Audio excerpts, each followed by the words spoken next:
Bismillah ar-Rahman ar-Rahim. Alhamdulillah. Alhamdulillah. Ahmaduhu wa asta'inuhu wa astadihi wa astagfiruhu wa uminu bihi jalla wa ala wa la akfuruhu wa ashhadu an la ilaha illallah wa ashhadu anna Muhammadan abduhu wa rasuluhu. Arsalahu bil huda wa din al-haq liyudhhiruhu ala din kulihi walau karihal mushrikun. All praise belongs to Allah. We praise Him. We seek His help, His assistance, and His guidance. We believe in Him and do not disbelieve in Him. I bear witness that there is no God but Allah, and Muhammad sallallahu alaihi wasallam is His servant and messenger. Allah sent him, that is Muhammad, with Deen al-Haq, the religion, the way, the methodology of truth. And this way of life known as Islam will rise to its proper position in this world, whether the mushriks like it or not. Amma ba'd, fa inna asdiqal hadith kitabullah wa awtaqa al-ura kalimatu taqwa wa khayrul milali milatu Ibrahim wa khayrul sunani sunatu Muhammad sallallahu alayhi wa sallam wa ashraful hadith dhikrullah wa asanu al-kasasi hadha al-Quran wa khayrul umuri awazzamuha wa shayrul umuri muhtadatuha wa asanu al-hadyu hadyu al-anbiya wa ashraful maut katlu shuhada wa amma dalalatul ba'da al-huda wa khayrul amali ma nafa'a wa khayrul hadi ma utba'a wa shayrul amma al-kab. The Prophet sallallahu alayhi wasallam has said the most truthful of discourses is Kitabullah, or the Book of Allah. The most trustworthy word is Taqwa, or the fear of Allah. The best of the community is the community of Ibrahim. The best way of life is the Sunnah of Prophet Muhammad sallallahu alaihi wasallam. The remembrance of Allah is the most glorious of all things. The best of all narrations is Quran.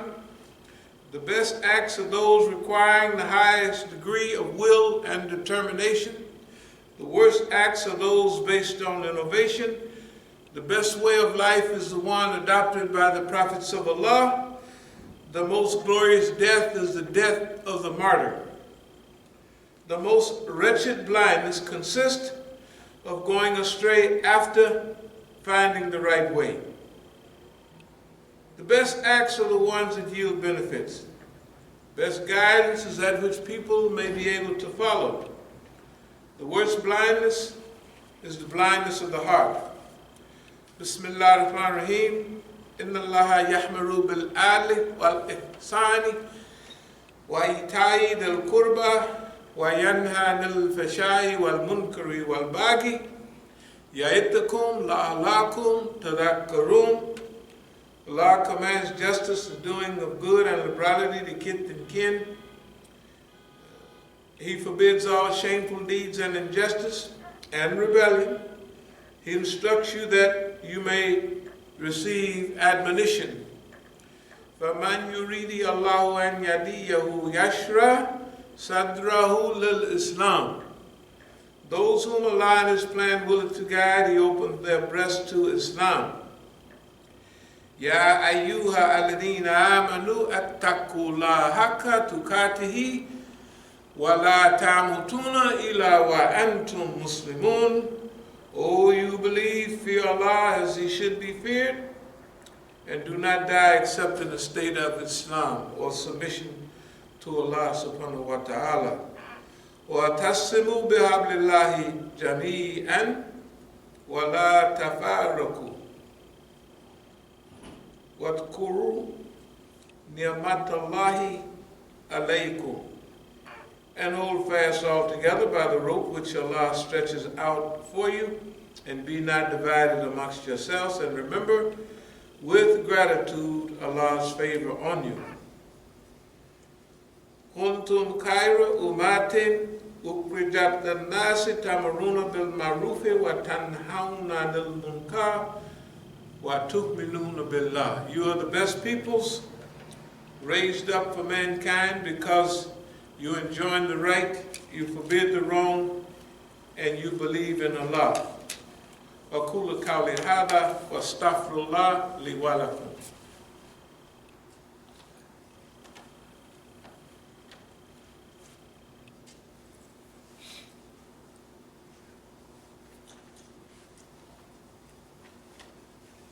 بسم الله الرحمن الرحيم. الحمد لله رب العالمين.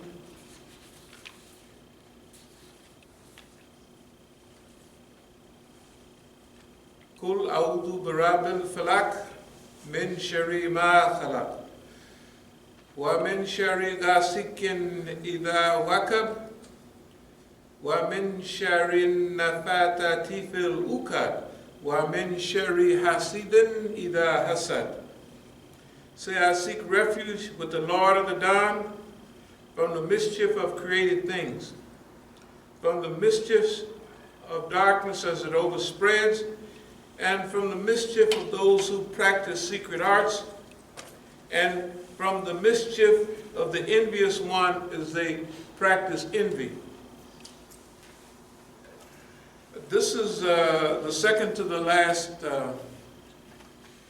surah in the Quran.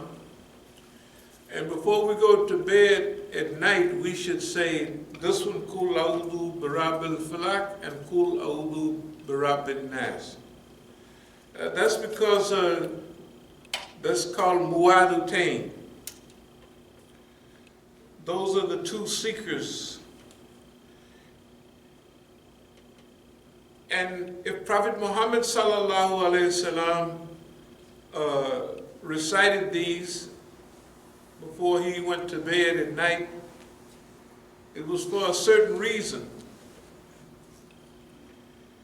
If he had to seek refuge in Allah subhanahu wa ta'ala from these secret arts, jealousy and envy, darkness as it overspreads, from Khannas who whispers into the hearts of men and then withdraw after whispering, right? These are real things that, these actually exist. And a lot of people, they take these as just kind of like old-time fantasies and some like old-time stories. But in this one, it's seeking refuge in Allah from the most dangerous, one of the most dangerous characteristics is seeking refuge in Allah from Hasad, that is jealousy and envy. The Masud is one that is envy, and Hasud is the one that's envy. And you might say, well, why would we have to seek refuge for this thing and that thing? Remember, when you're reading the Quran, what do you say before? A'udhu billahi minash shaitanir rajim, right? I seek refuge in Allah, right? From the accursed devil. Why is that? Because the devil, shaitan, Iblis, then made it clear. When Allah gave him probation for a time, he stated clearly in several places in the Quran, I'm going to lie in wait for your insan, for your human being that you like so much. You've placed him over me. Hey man, and he ain't nothing. That's Iblis talking. In fact, I'm going to wait for him on his right, on his left, in front, behind. I'm going to be at every entrance and every exit, everything he do. I'm going to be there, including in front of the Quran. When he opens the Quran to read it, your revelation to your prophet, right? And then to humanity, I am going to be there, waiting to misguide, right? And to mislead, hoping that I can engineer a manufacture, some misreading of Quran, some misunderstanding of Quran, right? That I'm going to be there. That's my job. I'm going to be there waiting. There's nothing better in creation than the Quran. It is Allah subhanahu wa ta'ala's gift to insan, to human being, right?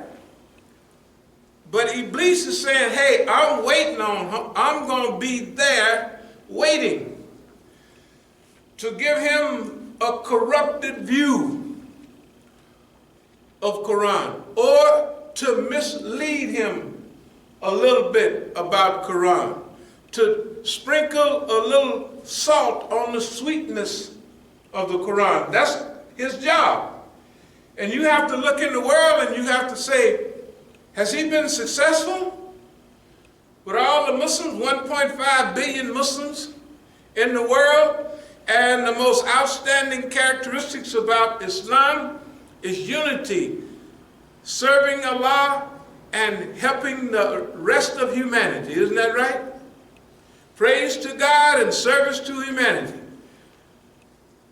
So Shaitan, Iblis, have to have been somewhat successful. Right? Well, if not, what about all the people around us? They read the Quran. They read it in Arabic. We stumble with it, trying to pronounce it right. Half the time we do, sometimes we're not even successful. What about the people that reads it perfectly? And when their brother is attacked anywhere in the world, they sit there and they keep reciting Quran, right? But the Hadith tell us if you see a wrong being done, stop it with your hand. Use physical force and power. If you can't do that, speak out about it like we do here. We don't have no army, no Marines, no Air Force to go stop wrong. But at least we got a chance at paradise. Why?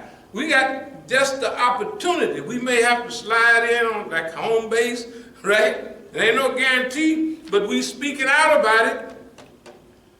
Right? We're speaking about those are our brothers. It makes no difference whether it's in Palestine, whether it's Afghanistan, whether it's in Iran, whether it's in Egypt, whether it's our brothers being destroyed today in Yemen, wherever it is, we're speaking out on their behalf because that's our brother.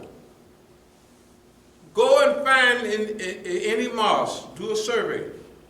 You think I'm joking? Go next week. Just go somewhere else and sit there and see what you see, or listen to what you hear. They're going to give you rituals. So the Shaitan, Iblis, has been somewhat successful.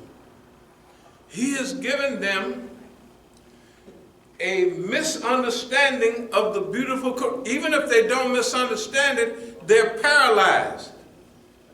And they don't act on it, right? They don't act on the beautiful Quran. Anyway, so there's a little bit of, we have to deal with some of the behind the scenes action.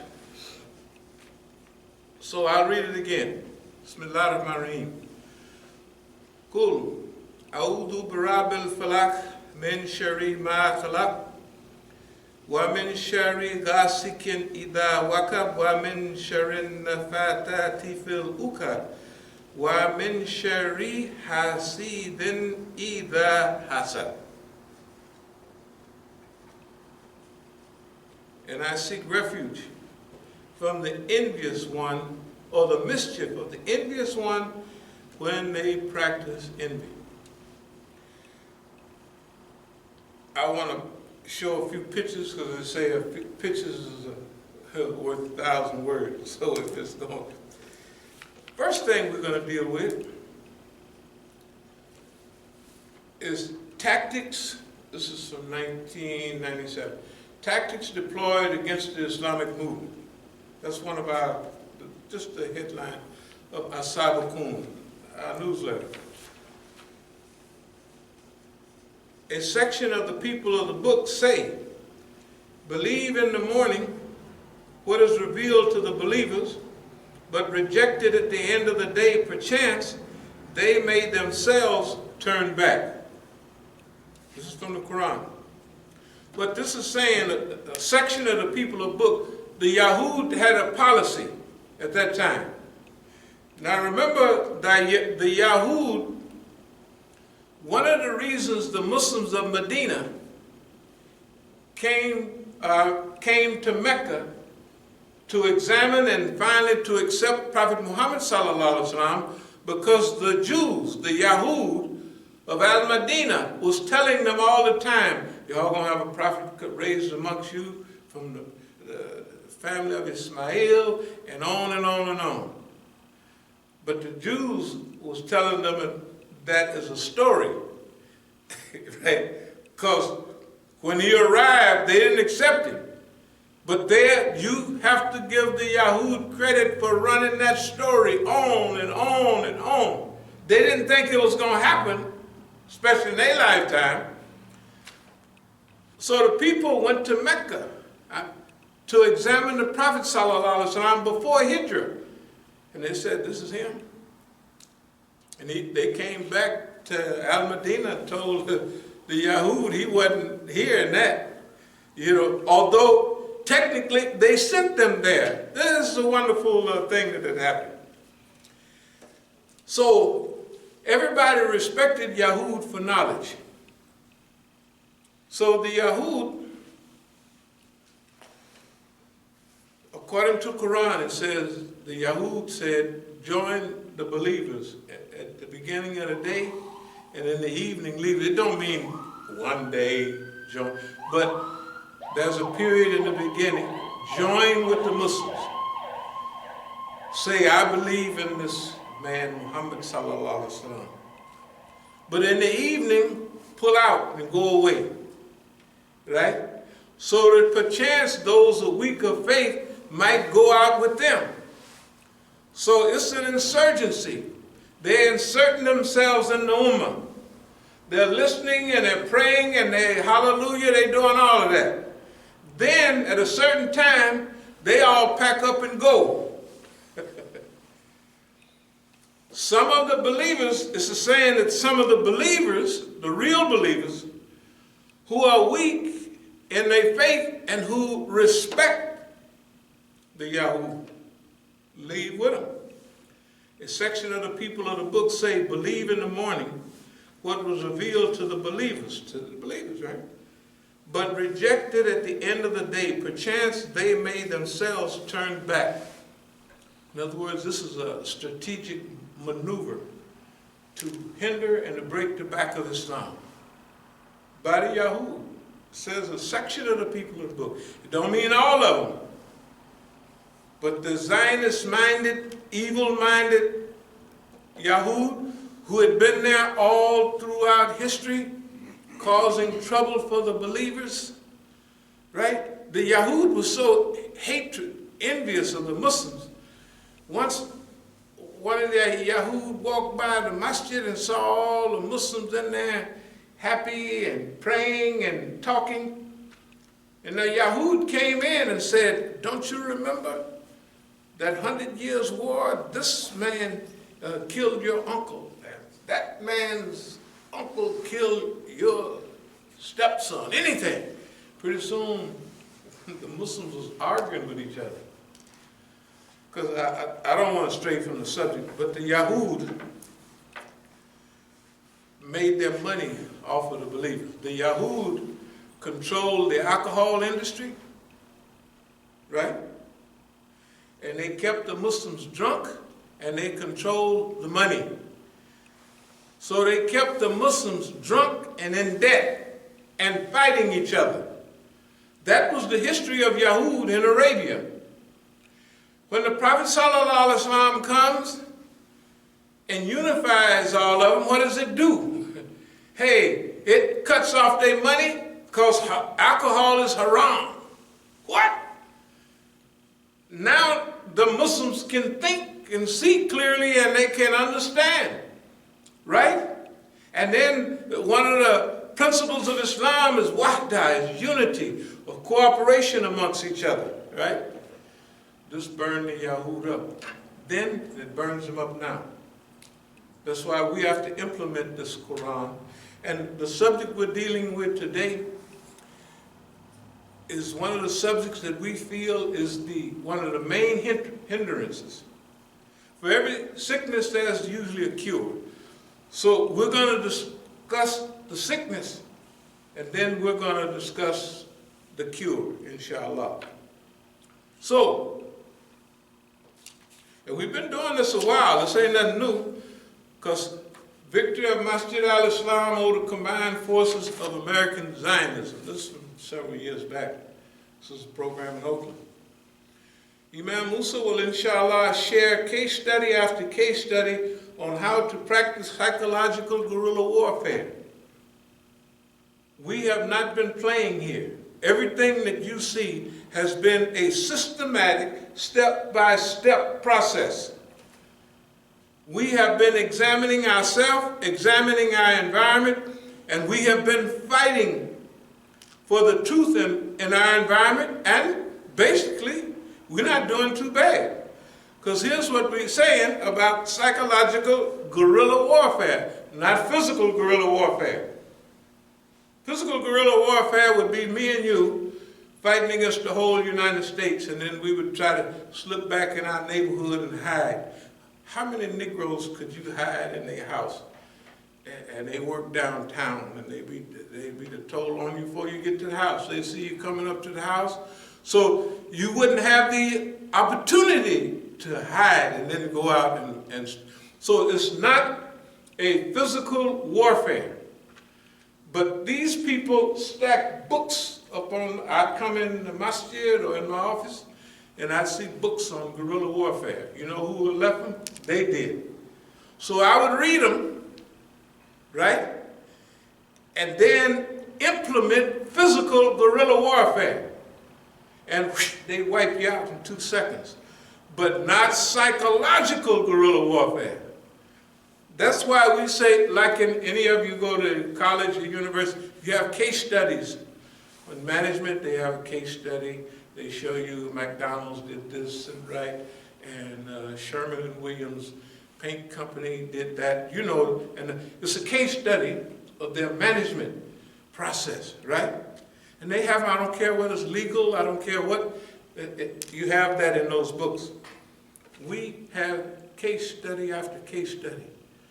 We've been doing this right here for over 40 years. And we're still here. We call it College of Strategic and Islamic Studies.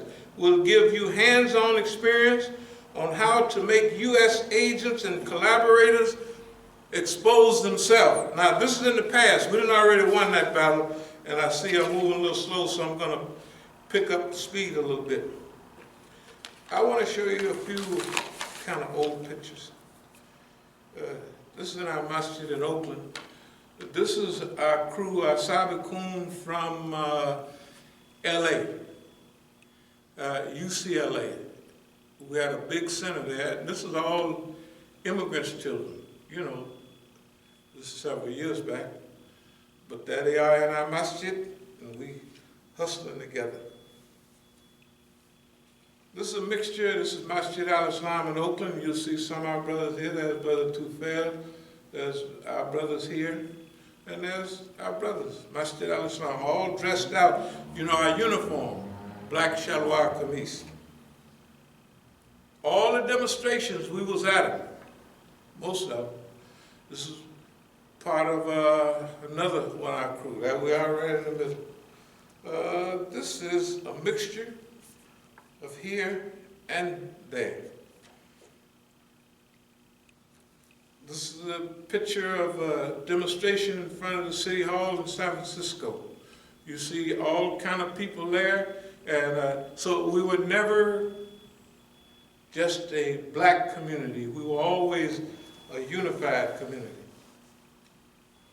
This is right here in D.C., right on stage with everybody. In fact, We was actually mainly help leading all of this stuff. This is 15, 20 years ago. All As-Sabiqun. That's one of our places, As-Sabiqun in L.A.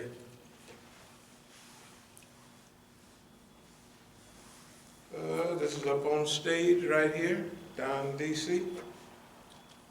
You can see the monument right back there. There's plenty of people there because it's covering up all of this space. But there's the monument, right? That means there's plenty of Muslims. That might have been Bosnia. Bosnia, 1993. 50,000 Muslims, biggest demonstration they ever had in D.C. of Muslims. Here's the same thing, stop ethnic cleansing of Bosnia. So it was during those periods. Here's all the people from CARE and all the fat cats all around here. They play like they don't know us. They didn't play like they didn't know us then.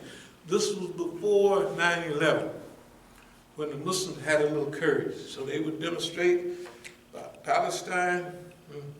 This is South Africa. This is one of the Imams. This is the youngest guy on Robben Island with Nelson Mandela. That's just it. These are some of the white folks. Terrorism in the Constitution. A lot of our sisters from L.A., all young.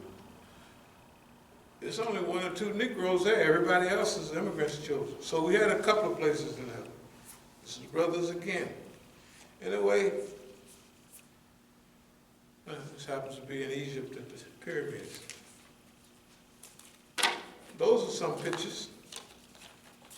So something has been going on. We're going to get back to the subject of Hasad, jealousy and envy.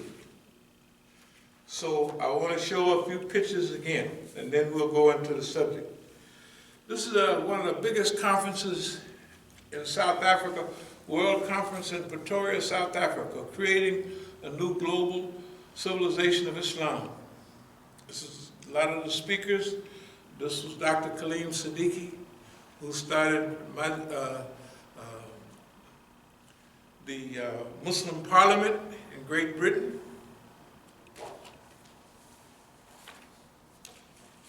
Shoot, this was recently. In South Africa, we did a big drug program. We started this program in South Africa, not in the U.S., but this is a Rauf. This is about refocus,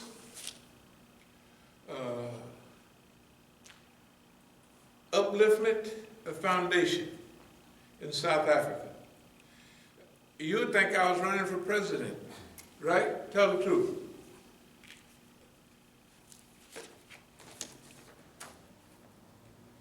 This is from some of our brothers, and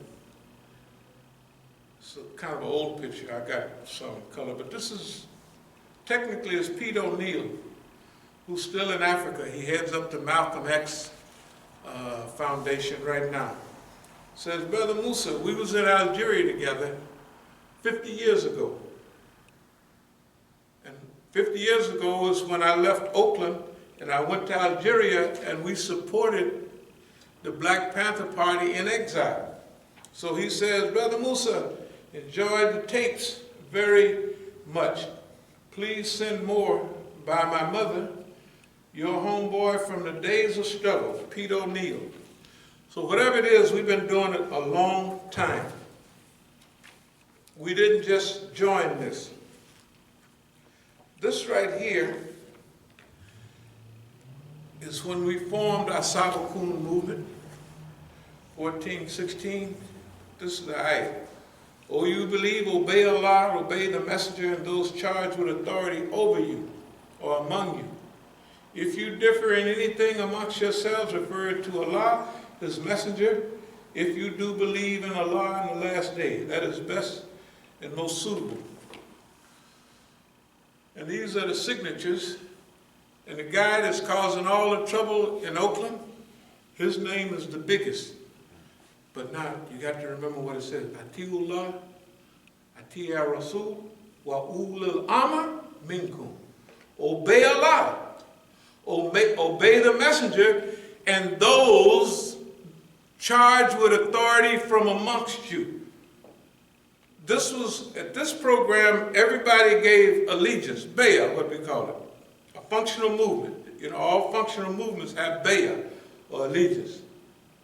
That's just a natural part, whether it's Equan, whatever movement they have that's big and well structured in the world today, they have an Amir, and the followers give bayah, allegiance, to that person. Sometimes they say it's to the organization, but it technically is to the leader.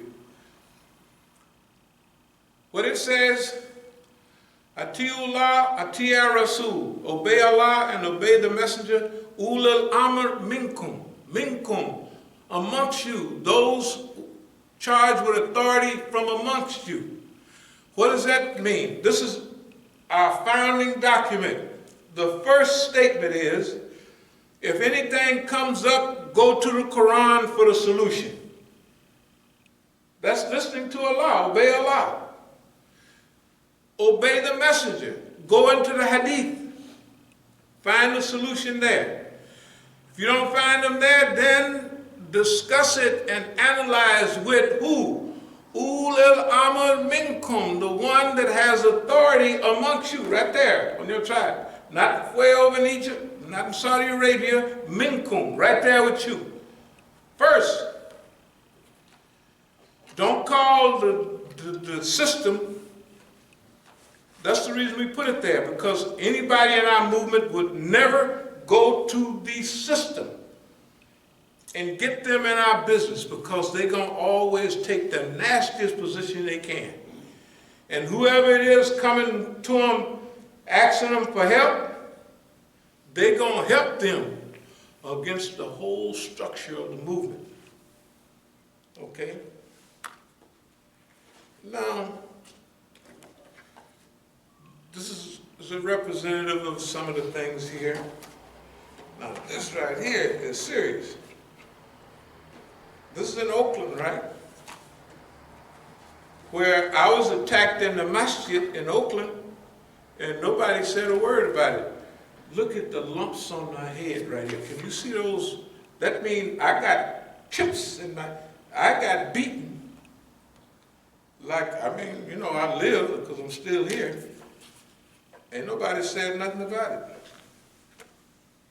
When I went to the hospital, they was going to operate on my chest because they thought I was shot in the chest, but that blood was coming, see, it was dripping down through my beard, right there. Now, you wouldn't have taken that. I wouldn't have either years ago. Jahiliyyah.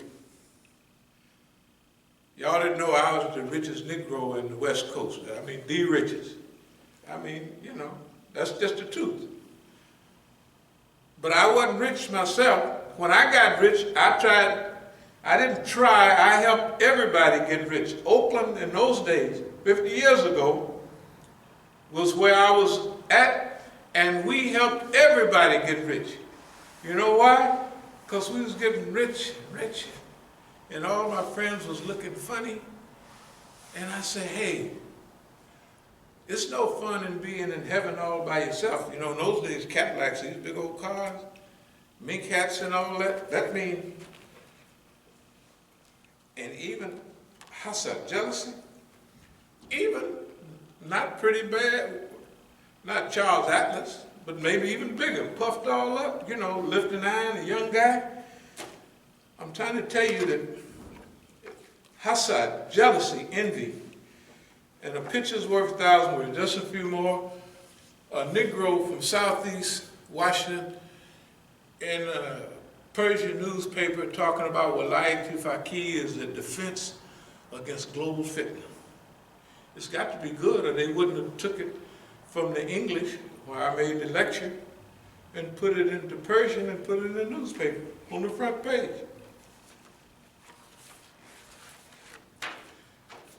Tenders, money. Now this is sharp Negro. I done showed y'all this before. This is the sharpest Negro in the United States in those days. Now, the younger guys wouldn't understand. Y'all wear tennis shoes and all that. But this Negro is sharp. That is sharp. In fact, you can't get no sharp. If you get any sharper than that, you will turn into a clown. You know, like the people, they sharp, but the stuff is clownish. This is as far as you can go. This is over 50 years ago. Of course, that's all mink and stuff, but that's sharp. So, even the car had mink in it. That's one of them. You know, maybe you have 8 or 10 cars. You get so many you don't even remember. As you can tell, that's mink all in there. And that's a bad ride for those days, you have to admit. That is as sharp as you can get without getting the clown mobile.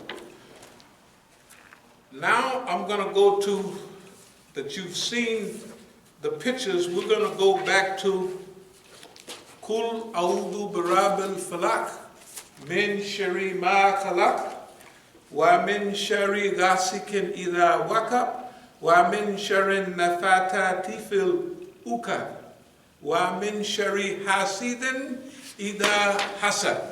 Say, I seek refuge in Allah. Right? The last part that we're talking about, Wa Min Shari Hasidin Idha Hasad. We showed you the pictures because we feel that this is based on jealousy. The fitna, when the government used the Negroes in California or here.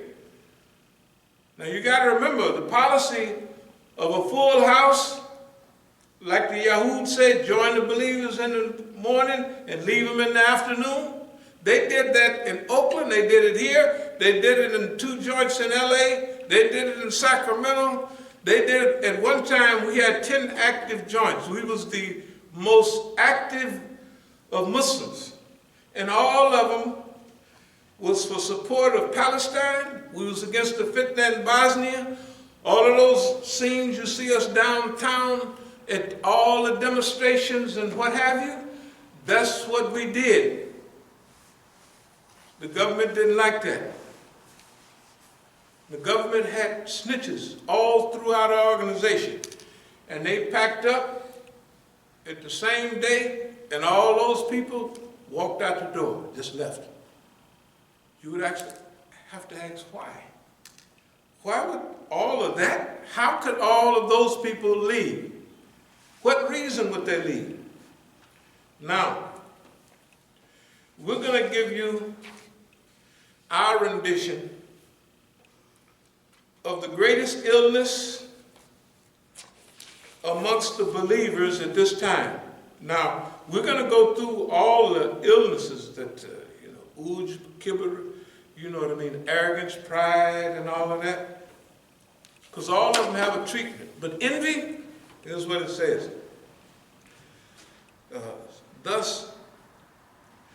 So never be envious of people concerning the favors I have conferred on them by my grace. Do not glower at them, and do not succumb to your envious self. Indeed, the envious man is indigent at the bestowal of my favors and contests my appropriation of gifts amongst my creatures. Whoso is such as neither belongs to me nor belong to them. It goes on to say, Hasad, or envy, is a psychic state in which a person wishes for the deprivation of a blessing, talent, or merit, real or imagined, possessed by another person. It does not make any difference to the envious man whether he possesses it or not, whether he can acquire it or not. In other words, this envious person, the Hasud, the Masud is the one that's envied. He's mad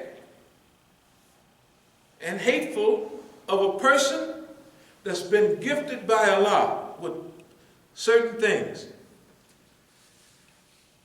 And it don't make no difference whether the person possesses those things or it's all in the person's mind. Now, you can be envious of a person for many things. It's not only wealth and power, the ability to talk to women. Some guys may be envious of a joker. This guy can talk to women, and hey man, and I'm all fumble-mouthed and everything. In fact, this guy treats women like dogs, right? He's a pimp, he's a this or that, right? But he just drive into them, and they love him. They follow him around like puppies. The worse he treat them, right? So a guy that's a wallflower, he might wish that he had that characteristic. It's not a merit. It's brutal. It's mean. It's insane. It's oppressive. But he might look at that and say, man, that's a great gift. I wish I had that. Or, no, I wish he would lose that and I get it. Right? Why? Because he's envious of that person. It may be education. It may be a great scholar that Allah subhanahu wa ta'ala have gifted with ilm.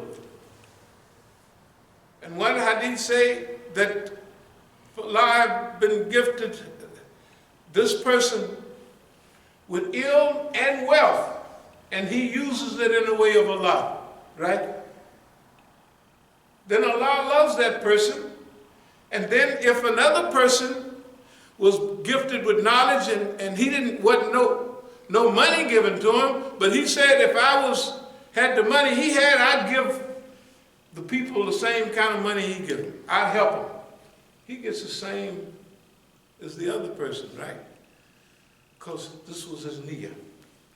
Okay, let's move on. Today's subject is envy, seeking refuge in Allah from Hasad, envy, and the one that practices envy. Now, here's what it says. There are various kinds and degrees of Hasad, according to the state condition of the Masud, the one envied, and the Hasud, the one who envies.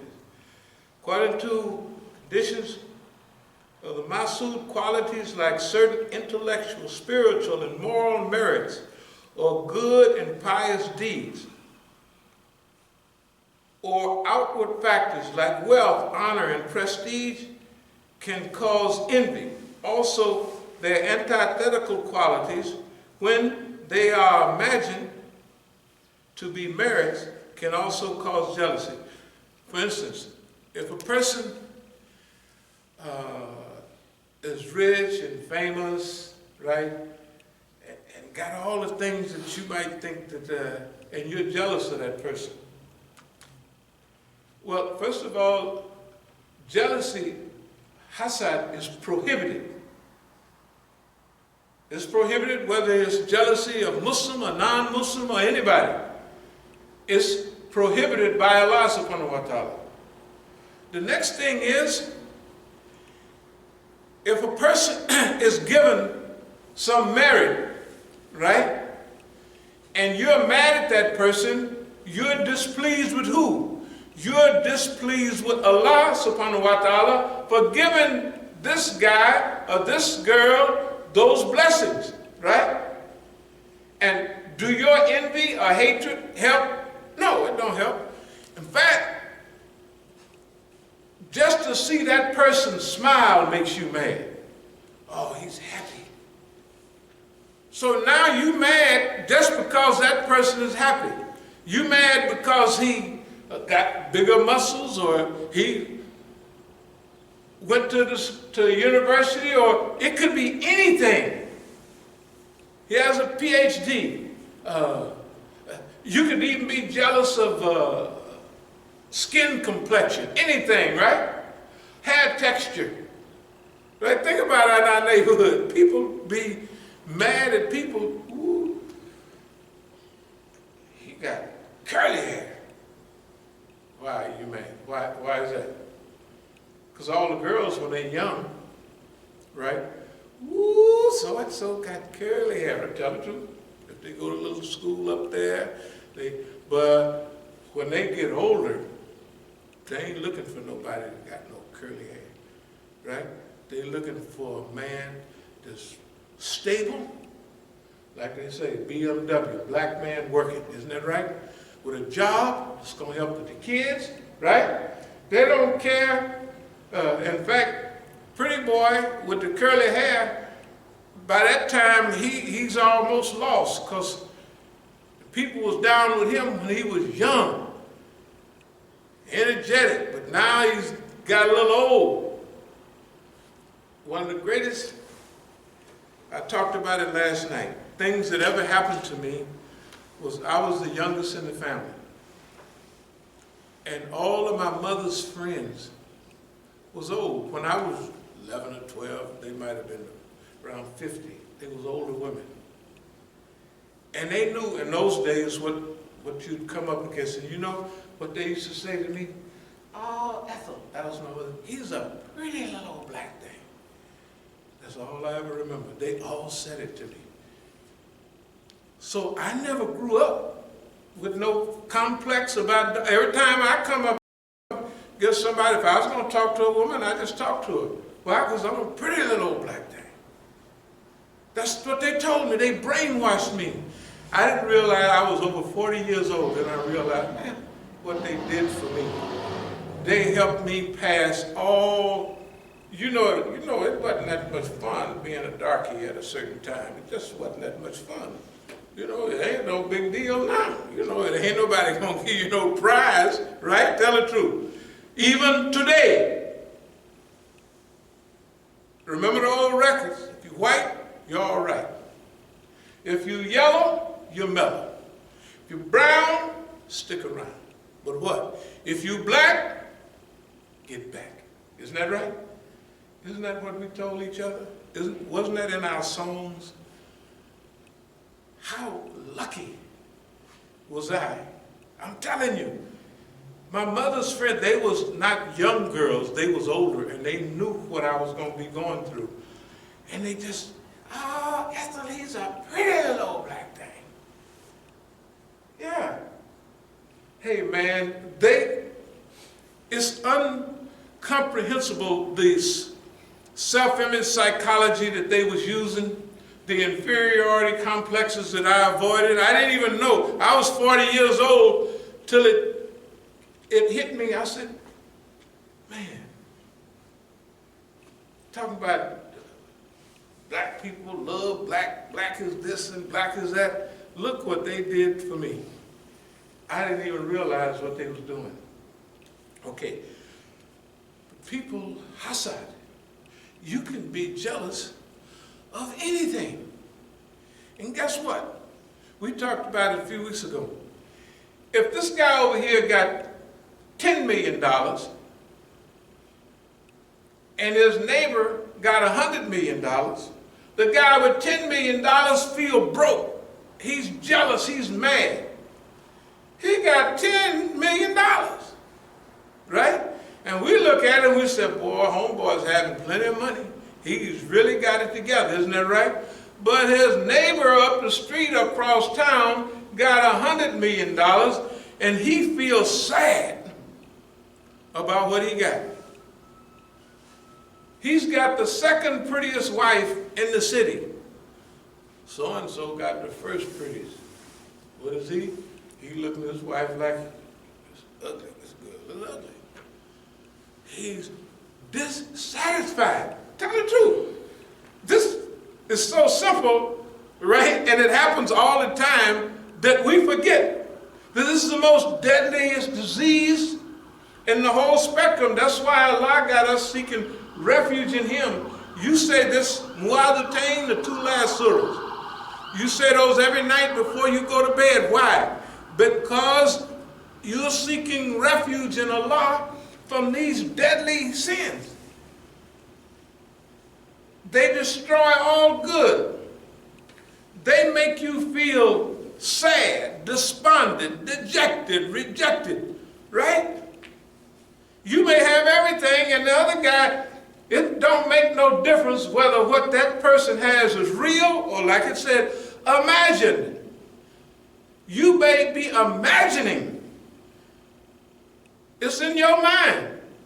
You jealous of that person, right? Hasad. For probably no reason. Then you mad at Allah. Allah, you gave him the ability to do this, the ability to do that. Then you may be mad because, man, if he get any richer, he gonna take my girlfriend, he gonna do this, he gonna, right? You imagining all kind of stuff. And the guy ain't paying no attention to you. He don't even know that you jealous of him in some cases. But suppose he peep your card and see that you jealous of him. And he's kind of just a low-level human being. He gonna start rubbing it in. He may not even feel good and come in laughing, talking out the side of his mouth because it makes you mad. He'll ruin your life, right? Your life is already miserable and now he gonna make it worse. If you felt dejected number 1, now you feel dejected number 15. You may be, I showed you all those pictures because people get mad at, it may be dress, your clothes, right? Anything. You may just be the sharpest Negro in town, and you sharp. That's the way it is. You just know how to dress, know how to put combinations together, all of that. You know, like you may, let me see, what is combination? All of these, you know, nowadays people don't dress color-coded. All the combination, gold, beige, everything, all of it, tell the truth, is old days, color coordinated. People don't dress like that now. Everything is color coordinated. Now a lot of people, there's a little knot right there shining, the police busting me upside the head for dressing like that, but that's all right. It's color coded. Some people would be mad because you know how to dress. You see what I mean? It could be anything. This is color coded too. Same thing. See the boots? Color coded. Everything color coded. Even the hat, the band on the hat, that's a big hat of course. Color coded. And the grill on the Cadillac, big tire on the back. But see, people, as far as jealousy, I tell you what's wrong with it. A lot of the people, like in Oakland, we had a different policy. Some people are not, they're just not arrogant. They're just not that way. In fact, what I did in Oakland, when I got rich, I felt lonesome. I said, man, I'm the only one rich. Guess what? I made the whole town rich, all of East Oakland. You can check the record, East Oakland Enterprises. We did just like Koreans, Jews, and everybody. We took the money we had and we spent it back in the community, circulated it around in the community. The Jewish community, money circulates 11 times. Korean community, it circulates many times. Chinese community, it's a black hole. When that money go in their community, it don't never come out. But that's just a joke. But what I'm trying to tell you is, everybody get a piece of the money. When money come in the black community now, this is the 5th or the 6th, that money is gone. The 1st, the 2nd, the 3rd, everybody out selling socks and everything. They home now. Why? Because the money is in here and it goes back out. It goes to the store, it goes to the dope man, right? It goes everywhere. But in a healthy community, money circulates in that community. The man fixed the cars. It's not Mr. Moon up there, the Korean. It was the black community. Remember when everything in the community? Do you remember segregation? By 1985 or before, everybody was mad at integration. They were saying, well, we lost everything. We lost everything. Remember how good music was when the best music in America came from the black community. The best newspapers, there ain't no more black, maybe the Baltimore African American, but it's on the support system. What happened to all our newspapers? What happened to all our stories? People come here and think that we're slow and that something's wrong with us. Why? Because they come here and they look and they get into the system and they get money, send it back home, and they live a good life, physical life here in America. But they don't get involved in no politics unless it's voting for somebody, right? Therefore, what they did with us in Oakland, it's not only the home of the Black Panther Party. Why would somebody leave Oakland and go to Algeria and take money to the brothers in exile? It's because from day one, that black culture and stuff, we did it. And there's no city in America, I'm not bragging now, I'm just telling you, there is no city in America. Martin Luther King tried it, Black Economic Enterprise Zone, he tried it in Chicago in '68. It didn't work. They killed him right away, right? Where's the only Black Economic Enterprise Zone in the United States? It was Oakland, California. And you know why? Because we said, hey, what's the sense of being in heaven by yourself? In other words, what's the sense of having money, all money and cars, and you're the only one to have it, right? Therefore, everybody will be looking at you. You want to be just one of the brothers. You don't want to be the godfather of no place, right? Everybody coming to you, tipping their hat and all, and you don't want that. You are, I'm just one of the brothers. So you say the way we get around that is everybody gonna get rich. And so you start supporting whatever they want to do. This is the only place in America where people 19, 20, 21, 22, 23 was buying their own houses at that age, driving their big pretty cars. This is in Oakland, California. Down the street was the Black Panther Party. In fact, the Black Panther Party in East Oakland was right here. Next door was a pawn shop, and right through the alley back there was where we did whatever we did. And the Black Panther Party was right there in the front. I'm just telling you, here's the problem. People look at others' history and they get mad and they get jealous. There's no reason for that. There's no reason for that. This masjid right here, think about it. We're going into a recovery period now, but what was the idea? Masjid. Everybody come and pray. Business. School, right downstairs. You know. Geographical integrity, that means living close together. You know, right around here, we own the property around here. Why? Because and look, we got out here where nobody wanted to come here. When I came from Oakland, I asked the people, 30 years ago, I say, what part of D.C. is it that don't nobody want to go? Think about it in those days.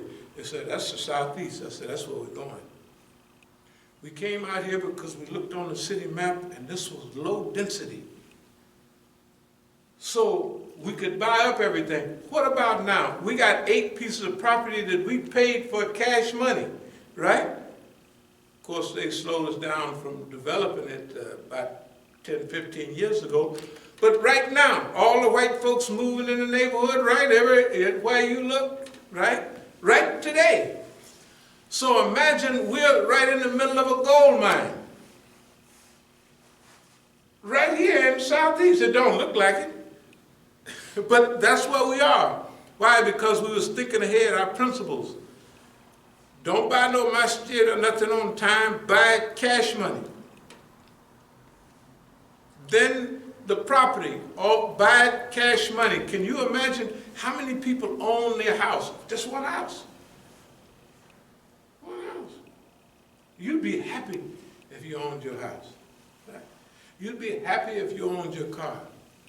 Right? I'm trying to tell you, we never paid no attention to this jealousy and even envy. We never let it get in our way.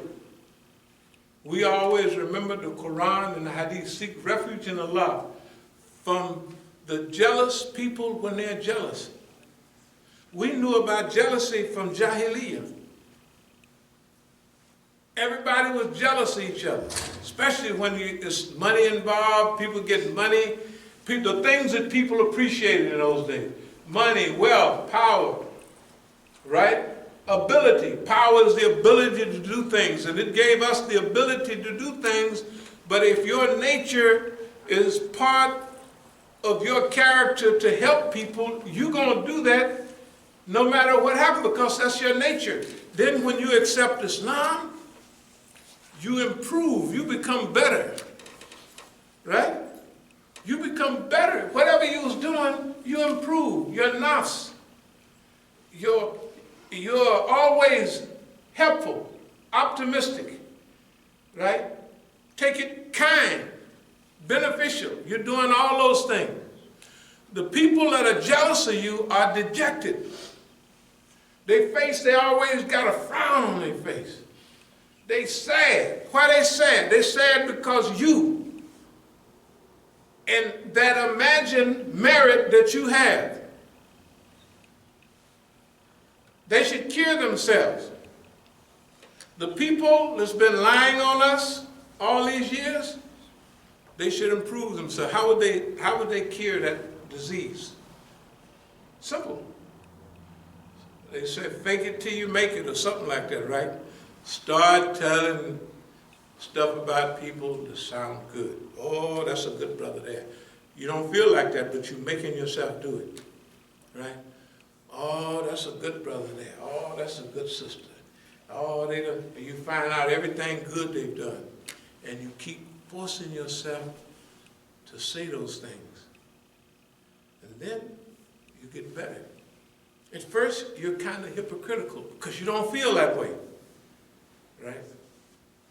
You're making your body, as a discipline, you're making your body have good behavior. You're saying good things. You're forcing your voice to say things that you don't yet believe.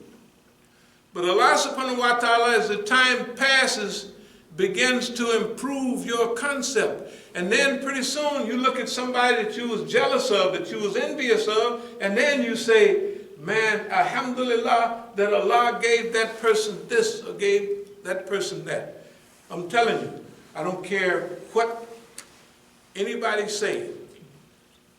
The two little things. One, oh, Ethel, he's a pretty little old black thing. And never being worried about the color amongst us, right? That was a big deal. And the next was never being jealous or envious. Do you know what the baddest Negroes in our time did? They'd hustle all day and then they'd sit up out snorting cocaine all night and bragging. They'd be bragging. That's what we did. That was part of the culture. You sit up all night snorting cocaine and bragging. Man, I've been homeless for 24 years. That means he ain't had been without a prostitute 24 years. You know what I mean? And that's all the talk. Pimping hoes and slamming Cadillac doors. You know what I looked at? I had studied a little. I looked at those brothers. I said if they would have been born in another neighborhood, they would have been, the word I used, captains of industry. The ingenuity that they had. You know, the ability that they had to make something out of nothing. They just was born with a color defect. Well, ain't no defect, but it was then. It still is now. They were actually black, born in America. Oh, you said, well, how come all the other Africans come here? Because Africans was not raised here. There's a difference between coming here from overseas, right? When you come from back home, you come here full of juice. All you see is opportunities. You don't see all the stuff we talk about. Oh, the white man do it. You don't see none of that. All you see is there's opportunity. And you go get 2, 3 brothers, y'all open a 7-Eleven, a gas station, anything, right? And in 20, 30 years, you're having money. You may open a kebab house here, this, that, and another. Or you may be a big professor down at the university. Whatever it is, you wasn't raised here. And they don't know the conditioning. You know, that's what we have to get over. That's why we're talking about Hasad, jealousy and envy. The European saturated us with things the same as Pharaoh put in Yahoo, right? 400 years of living under a monster, like the monster here. You develop a certain mentality. Now, during the old days, it was one thing. I'm going to close in a minute. It was one thing because we lived in one neighborhood. The lawyers, the movie stars, the hustlers, the doctors, right? Remember, during segregation, we had to live together. You couldn't live in a white neighborhood, right? So the neighborhood saw people that could make it. All the teachers, all those BSUs, all those black colleges, remember how good the teachers was. And they always told you, you got to be twice as good as anybody else to get a job, an employment, right? They drilled it in us. Integration destroyed that. We don't need a black newspaper because you look in the New York Times and all other stuff, we're in there. But it ain't your paper, right? You go shopping, but you go at Shoppers and Giant. It's not your store. You don't get the benefit, they get the benefit. Integration destroyed the black community. And everybody after 1980, 81, they knew it. That, hey man, they looked up and they said, man, look what integration did. Forget about all of that. I'm telling you, even today, the Muslims, if we can get rid of jealousy, envy, suspicion of each other, we ain't got no limit. We ain't got no limit. We can do anything we want to do in this country. And the other thing is, see, you can do anything because you still got a little left over from the old days. Another generation, all that residual strength be gone. Yes, it will. And it'll pass on to somebody else, like Latinos and all of that, yeah. You won't be the favorite minority but another 2-3 years. Technically, you're not anymore, right? There's more Latinos in America than it is African American. Thank God that in other states, they're becoming Muslims too. You just don't see them around here. Latinos they becoming big time Muslims. And you know what? I didn't want to get on this subject, but most of America belongs to them anyway. So jealousy, never, when you go down to Home Depot and you see all the Latinos trucks, and no, trucks are getting newer and bigger. Remember them old jalapenos they used to have 20 years ago, 30 years ago? They used to be pushing them down the street. They ain't that no more, right? You should be happy for them. You should be happy for them. They made us slaves here in America, but Texas, right? Arizona, California, New Mexico, Colorado, Nevada. You know what all that was? Mexico, El Mexico del Norte. Y'all forget about the Mexican War. They stole it from the Mexicans. They stole it from the Mexicans. Just like they lopped off a piece of Colombia and called it Panama. Why? They didn't want nothing else. They just wanted to make a canal through there and all the rest you can have. Right? I'm telling you about America. Now, I'll close with this. You and I have the opportunity to influence the direction of Islam in America at first and then around the world. Remember, America is our job. America is our responsibility. America is beating all of the Muslims upside of the head all over the world. Guess whose job it is to stop him from doing that? your job and my job right here, because America is our duty. It's our responsibility. Anybody else come here, they want to integrate into America, right? Tell the truth. I mean, all the mosques, everybody, they want to integrate into America. They don't want to change America. The only people who want to change America is me and you, right? Because we know where everything is buried and all the wrong that's been done in America. We want to change America, improve America. We don't want no America the great. We want America the good. Isn't that right? Tell the truth. We want America to be a good place to live. If you don't do it, and if I don't do it, the ocean's going to boil over, and the wind, hot wind, going to blow us all away. So you can sit here and laugh if you want to, but Allah gave us this earth spread out like a carpet, isn't that right? Self-cleansing, everything. That's the way Allah gave us this earth.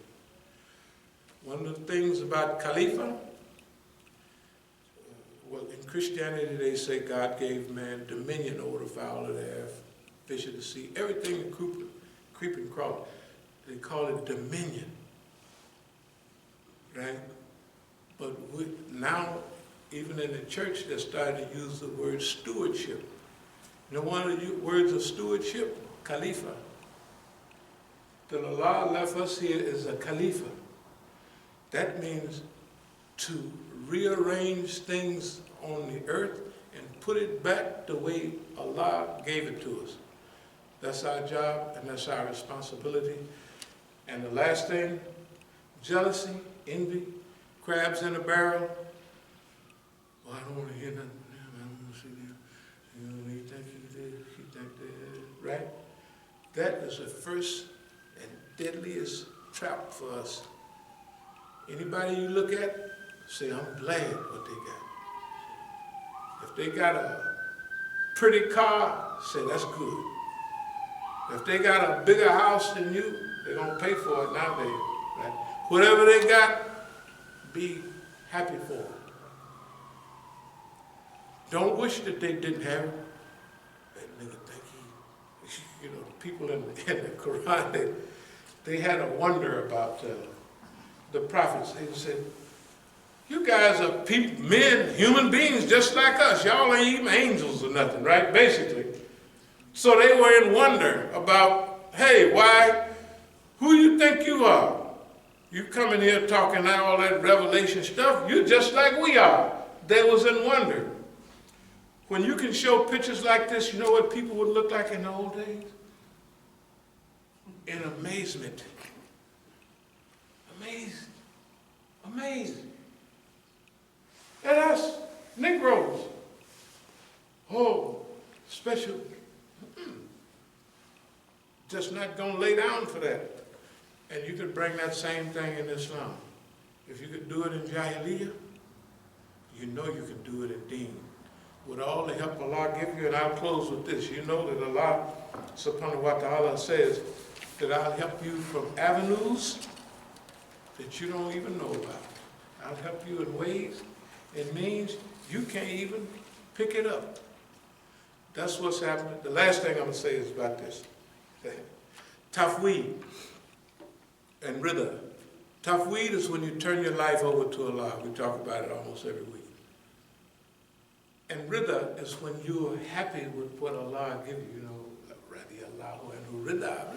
It means you're well pleased with what Allah gives you.